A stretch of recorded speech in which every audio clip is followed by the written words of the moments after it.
The promise to make a nation that would be blessed and be a blessing to all the nations of the world, that promise, was first made to Abraham. But it was Abraham's grandson Jacob who gave his name to that nation. Both of his names. From Abraham's grandson right up to the very end of the Bible, God refers to his people as both Jacob and Israel. Jacob earned both of his names. I don't know about you, but I didn't earn mine. I was named before I could do anything to deserve to be called Ethan, which means something like enduring or strong or impetuous. Since being named, I don't know that I've done anything to deserve continuing to be called enduring or strong. Impetuous? Okay, probably. Anyway, Jacob was named Jacob because he was literally holding his twin's heel on the way out of the womb. Jacob means heel grabber. It certainly fit him at the time, didn't it?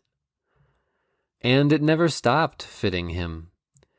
As he robbed his older twin of his birthright on 2 separate occasions, as he fled for his life to live among his mother's relatives, as he accidentally married the sister of the woman he loved and then married the woman he loved anyway, also, as he played musical wives with the 2 sisters and their 2 maidservants, as he worked for his father-in-law and either cheated him out of his flocks, or he practiced a silly superstition while God worked behind the scenes to give him his father-in-law's flocks, and as he ran away from his father-in-law, much the way he had run to him from his twin brother decades before.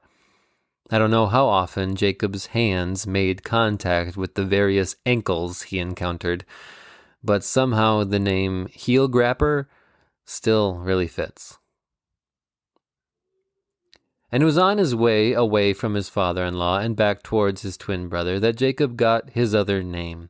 Meeting his brother was inevitable, so the heel grabber sent ahead placatory gifts and his whole family and all his possessions before crossing the Jabbok River himself. And before crossing himself, the heel grabber spent the night alone with the river and his possessions and his family and his pacifying gifts between himself and the heel owner, who may still have wanted to kill him as far as the heel grabber knew. It was a fitful night. He tossed and turned, but not the way you and I do in our comfortable beds, figuratively wrestling with the anxieties of the day past and the days to come. No, Jacob literally wrestled with a person, and that person was God. And so Jacob got another name that means he wrestles with God. God named him Israel. And we could talk about how Jacob earned that name too. How, although that was the one and only time his hands made contact with the true and living God, he had certainly been wrestling with God his entire life. As he robbed his older twin of his birthright on 2 separate occasions, neither of which was necessary because God had already promised it to him. As he fled for his life to live among his mother's relatives, supervised and cared for and doted on by God himself. As he accidentally married the sister of the woman he loved and then married the woman he loved also anyway and played musical wives with the 2 sisters and their 2 maidservants and still was blessed by God in spite of his reckless sinning against God's gift of marriage. As he worked for his father-in-law and either cheated him out of his flocks or he practiced a silly superstition while God worked behind the scenes to give him his father-in-law's flocks. And as he ran away from his father-in-law, much the way he had run to him from his twin brother decades before, and sent ahead several attempts to placate and pacify his brother as if he still couldn't put all his eggs in the basket of trusting God. We could talk about how the heel grabber wrestled with God. And we could talk about how the nation that inherited both his names also inherited his tendency to test God far more often than they trusted in him.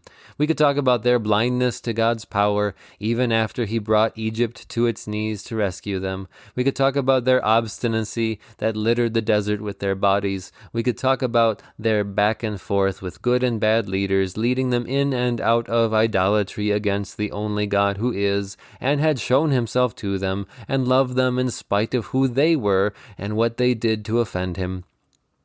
We could talk about the nation of heel-grabbers and how they wrestled with God.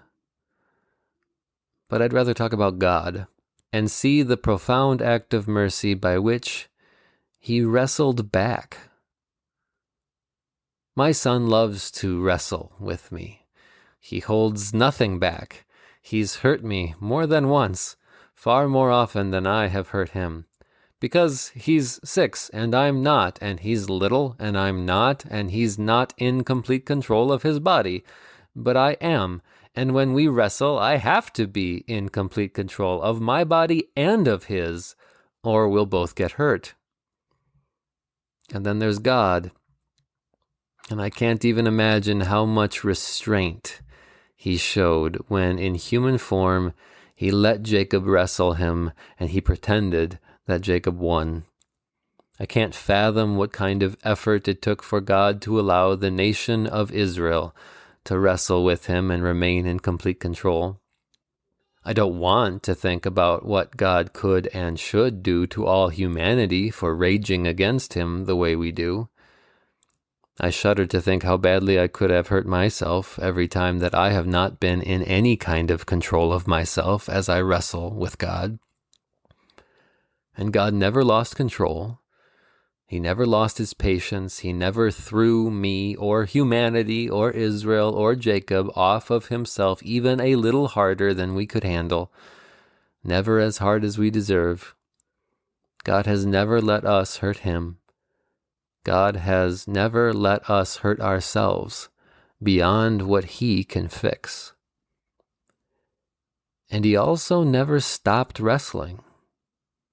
And he won't, because he made a promise to Jacob's grandfather Abraham, that he would make of him a nation called Israel, for him to bless and for him to make into a blessing for every nation, a promise to send his son to make us his sons and win for us the right to wrestle with him and only find a loving father who forgives our total lack of self-control.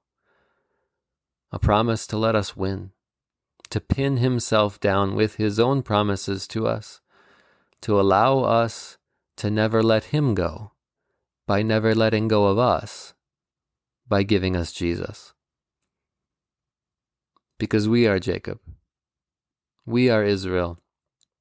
We are God's people because that's what he calls us, and by calling us his, he allows us to call him ours, and run at him full sprint and leap into his arms and be who we in no way deserve to be.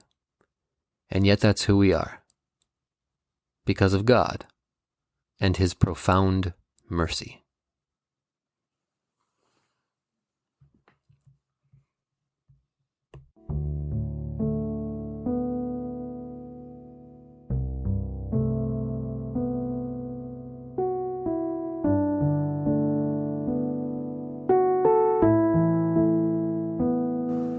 You and I are dust and breath, loved by God, bought by Jesus. This podcast is written and produced by me, Ethan Cherney, a WELS pastor serving Our Savior Lutheran Church in Pomona, California. Get in touch on Facebook at Dust and Breath Pod, on Twitter at Dust Breath Pod, or by emailing dustandbreathpod@gmail.com. Outro music is arranged and performed by Mr. Peter Shawy, who is like a tree planted by streams of water, which yields its fruit in season and whose leaf does not wither. Thank you for listening. Don't forget to subscribe, and if you could leave a review in iTunes or just share an episode on social media, I'd really appreciate it. It's the only way other people can find the show.